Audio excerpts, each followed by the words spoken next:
let's hop right into it. Green interwebs, it's Jackie K. Welcome back for some more Mount Battle in Pokémon XG Next Gen. Hopefully, the last time I say that, for at least a good 2 to 5 videos, if we're being generous. So this time the theme is Steel, which I led with Flame Chomp. This works out pretty well. It's a little unfortunate for Talon Swift, but assuming I don't get knocked out turn 1, Talon Swift should get enough experience off this fight that he can sit on the sidelines for a little bit. Wow! Who would have thought the Steel people have things to counteract my Fire type? I was gonna say things that are resilient and have things like sturdy, but wow.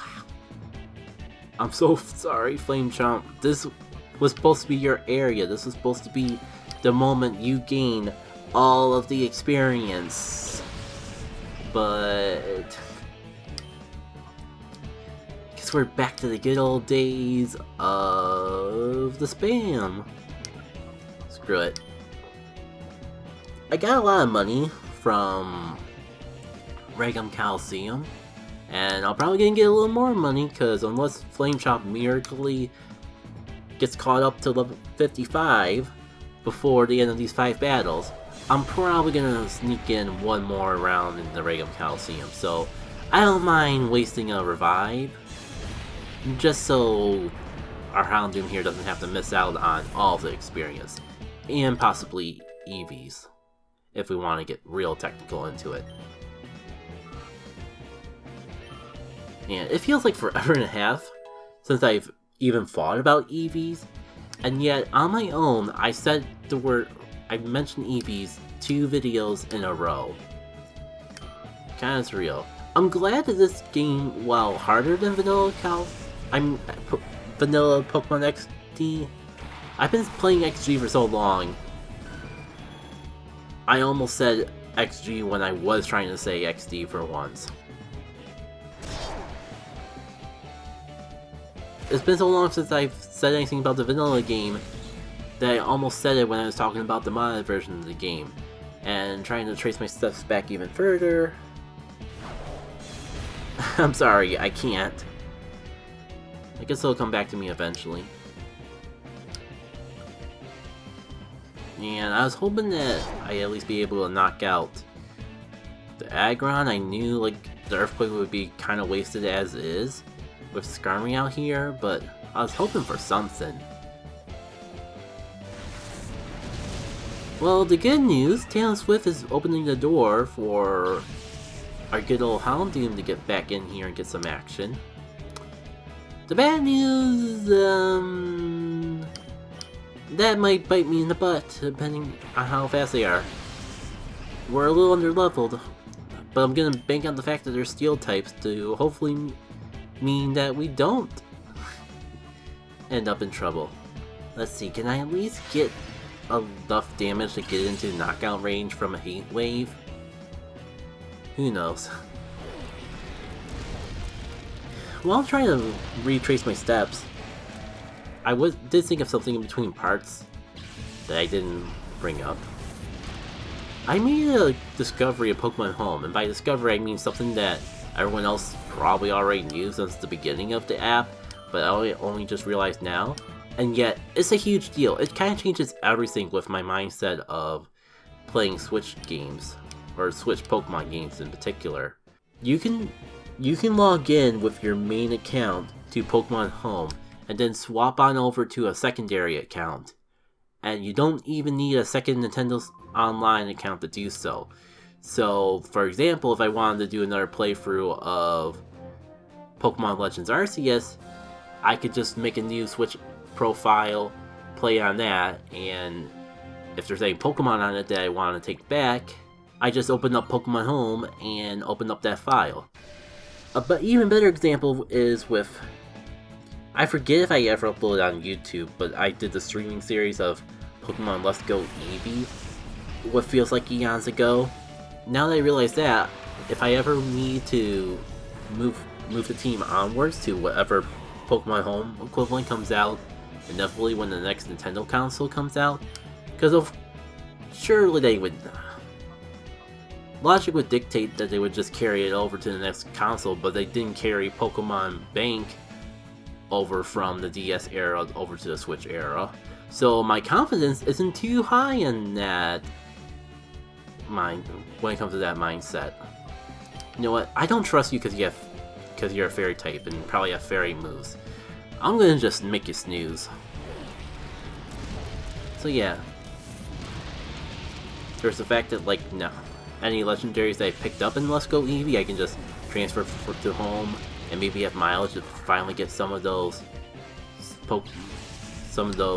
Sword and Shield, Scarlet and Violet legendaries that I didn't get because I wasn't invested enough in the DLC per se.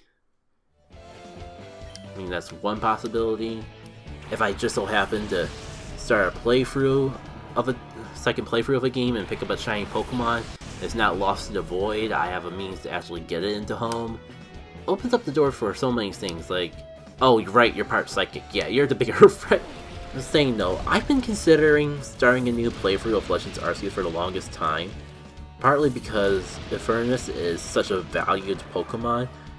Having a second one for trade leverage might actually be worth playing through the entire game again.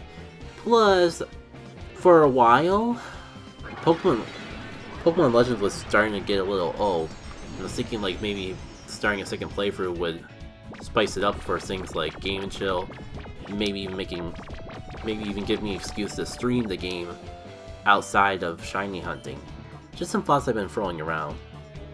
And it's not the whole Pokemon Legends getting old isn't really as much of a factor anymore. It's more just like at the start of the week, it's like, huh, Pokemon Legends is slightly less fun to play than it usually is, and yet I feel compelled to come back to it so much. Meanwhile, like, I think it's been a couple days and that was enough time to go, okay, I miss playing the game. To the point I was really on the fence of whether to play more Pokemon Legends on my own time casually, or to record more Pokémon XG. But I actually wanted to play Legends more, but the drive to actually record more while I had a good opportunity to slightly overweighed it. If I have time after this recording session, I might even just jump on over to Pokemon Legends and play it a bit. Depends on how quickly we go through this. The Forbidden Champ of Pokemon. A watch? I guess we know what the next Gen 10 Pokemon's gonna be. You know, the whole typing thing for different sections of Mount Battle is cool and all, but it kind of shows when you get to certain types that don't have a lot of Pokemon, especially in the first 3 generations, and it starts to feel like you get repeats frequently. I guess it's better than, at least they are able to keep the teams balanced with repeats, unlike the last area boss where I could have just sweeped through the entire team using one move. And that was for a type that I actually feel is quite varied. The flying type, all they needed was a single Gligar, even though we got a Gligar earlier on in Mount Battle. And that would have stopped the whole discharge sweep from being a thing. Wonder if I go for, just to spice things up, maybe I can go for Dark instead of the typical move. Oh, and I could go for Wide Guard? Well, if it goes for Psychic, then I'm in trouble. But I just realized it could also go for Earthquake because of the Houndoom out here, and I could actually get some use out of Wide Guard, but maybe I should just play it safe. Like, Spore is playing it super safe, but I was thinking of going for a Drain Punch, and at least it's in the health range where I'm not sure if a Drain Punch would have actually knocked it out. Just barely in that range to not be able, for my simplistic eye to be able to tell. now let's see how this goes. I'll admit, Spore kind of makes it too easy. But I'm not gonna, it's not like I'm gonna nerf myself by not using a Pokemon with Spore. It's just way too valuable for the Shadow Pokemon snagging. It kind of balances out when we're there, but when we're doing normal battles, just being able to Spore everything, I'll admit, does feel a little overpowered.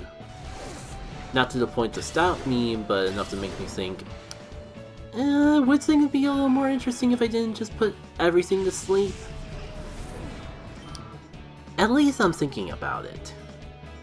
Oh, speaking of thinking about things, I just realized that just in the small time in this area, Houndoom went from being our lowest level Pokemon to being caught up with not everyone, but a lot of Pokemon on the team. In fact, I'm just gonna take a moment to swap talents with in here, just so they get a little time in the sun as well.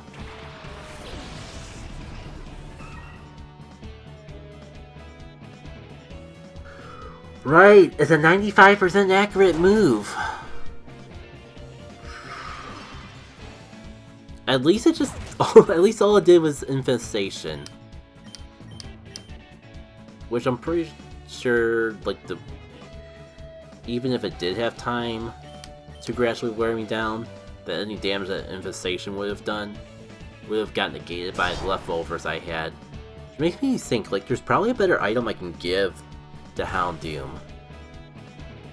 But leftovers is just a good item to fall back on when you don't really got any better option. I was kind of thinking about Rocky Helmet as well. I guess those are just two items in general that are great to have on a Pokemon regardless of what the Pokemon is. But that's the reason why I feel like I'm trying to strive to find something even better for it. But I don't want to fall into the... But damn. That was not... Those were not dark types you were using. I don't even think you had a single dark type Pokemon. Wait, you can't, because there isn't a Dark Steel in Generation 3. I don't know why I thought we were at the end already, but... I guess that goes to show where my train of thought is today. Hiya! Alright, what you got, Nora? More things that are double weak to fire. Well, I don't know why I thought this said Fortress again. One thing that's double weak to fire. So I could go for Wide Guard, expecting the Earthquake. Or, hear me out, I could just put it to sleep. Watch it outspeed me and completely negate my totally awesome strategy. You know, I'm noticing that I'm really talking down on myself too much with the whole strategies I have. Sure, when I'm doing it repeatedly, it feels a little stale, but I gotta give myself props for coming up with, like, the symmetry. The actual battling may not be the most exciting big brain strategy in the world, but working the symmetry of all my Pokemon just throughout the course of this adventure and find the best moves for them, I'm proud of that at the very least. Right now, everyone really feels like they're pulling their weight. Granted, this is just training in the grand scheme of things. There's definitely going to be time to put that to the test once we actually get to the Dark Isles. So I'm just gonna enjoy the easy times, the sweeps, while we get them, because I'm sure we're not even at level 55, and the last boss we faced had a Shadow Pokemon at level 55. I got this feeling in my gut, if not my soul, that we're gonna get quickly out-leveled and overpowered faster than I would like to admit. So, might as well enjoy the good times while we have them. Oh yeah! Before I continue that thought, Fun is level 54.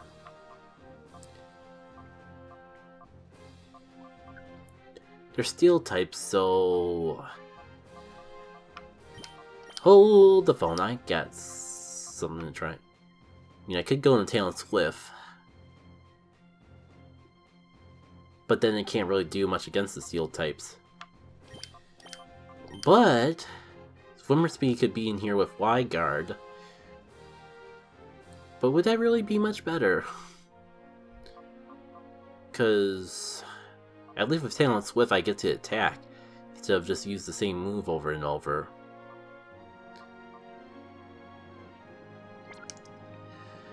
We'll start with this and see how it goes. Anyways, I'm not sure if I really have that much to say. I was just mentioning how... I was just thinking about how they released a new set of Pokemon cards.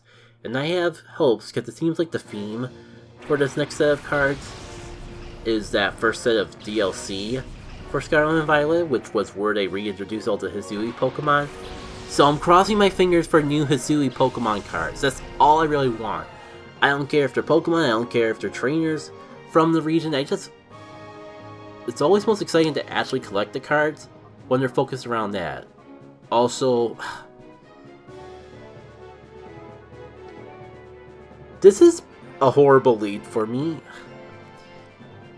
Doubled by the realization that the Magneton probably has Levitate, because that's what this mod likes to do. I'm glad someone is prepared for these sorts of strats, though. Could sweep the Tail and Swift, but I'm pretty much sending in a death sentence at that point. Here's, like, this is a good situation where I wish I had Protect instead of Wide Guard. You know, it does have Protect, so if I want to get real crazy... Oh, if I can't...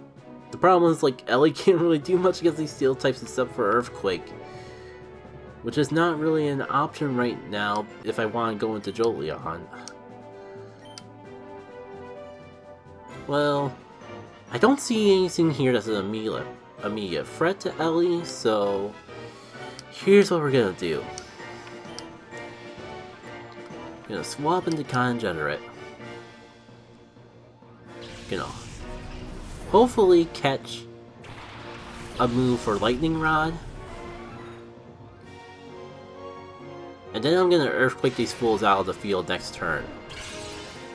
If something like a Skarmory comes up, we'll be even more prepared to go for a Discharge. It'll be great. It'll be good to the point that I don't even care that we're probably not gonna hit the Magneton as badly as I want to do so. Yep, there's the Levitate I was expecting.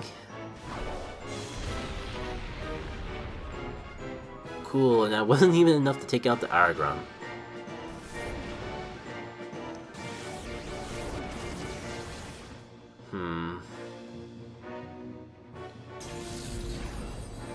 Wow. Wow, y'all getting up on my little elephant. It's not like I just revealed that I had Earthquake or something. You see, this is why Breloom has the Wide Guard. Sure, I could just tank the discharges, but if I don't feel like getting paralyzed by my own partner, we can go for that instead. I completely forgot that was resisted, because I was just focused on trying... I completely forgot it was resisted, but it still did the job. And to be fair, that's what really matters at the end of the day.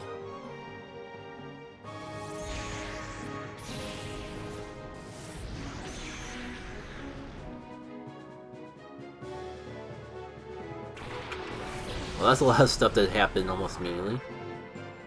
Of course, the next thing you have is that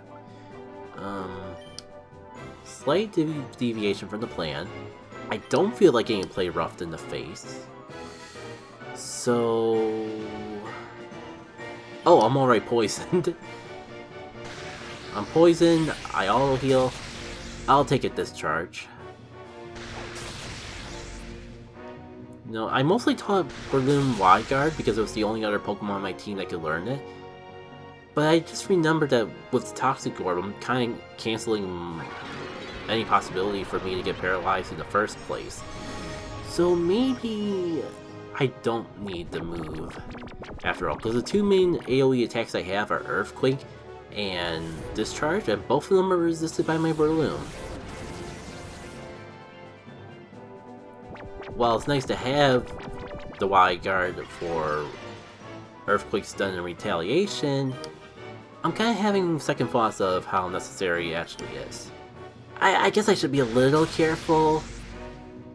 As confident as I am, I could just heal off any discharge damage I take. It still would have been unfortunate if I knocked myself out because of my recklessness. The only reason I'm so confident is that I feel like I'm gonna get a nice heal. Wow, especially if I crit. Just heal off anything I take. Now, how many Pokemon are left before I try to deviate away from the play-by-play? Sorry, I'm just so caught up in the symmetry and how awesome my team is in general that I can't stop thinking about it long enough to actually, you know, possibly come up with interesting commentary. Also the fact that if I get too distracted, things go AWOL relatively quickly. I could protect? Sure. That way, I'm probably just gonna swap it out next turn anyway, so... Why take any unnecessary damage? Case in point... Wow, I really just... Well, her entire team. Oh, Tailslip actually got a little underleveled in the grand scheme of things. Let's see if we can change that.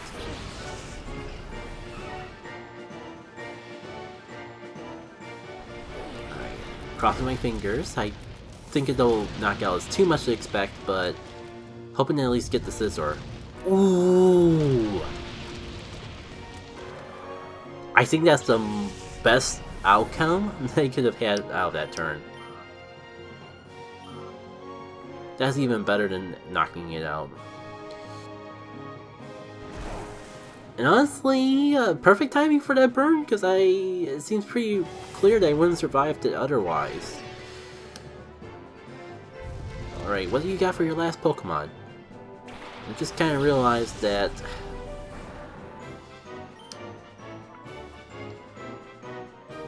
literally anyone else besides Taylor Swift would have been good for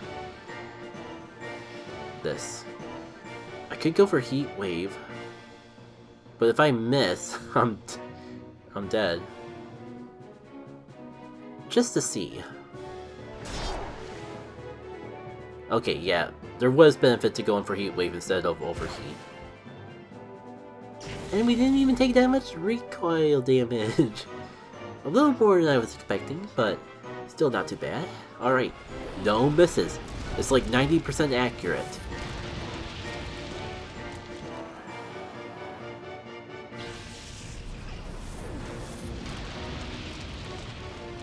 And that's right, of course you have Sturdy.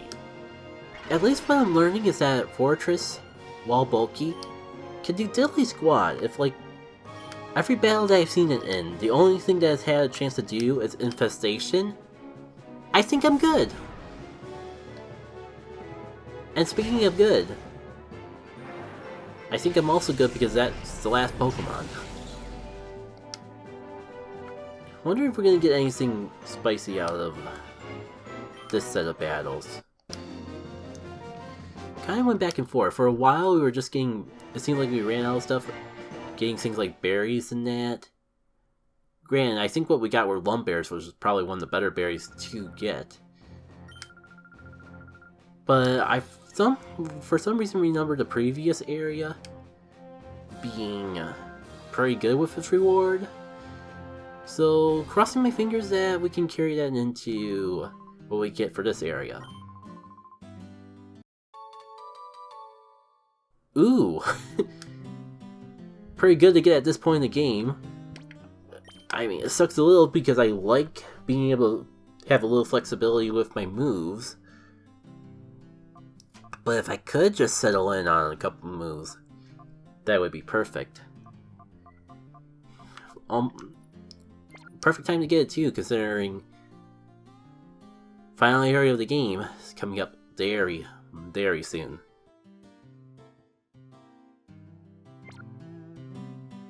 But for today, that'll be it. Thank you all for tuning in for this edition of Pokemon XG Next Gen. Next time,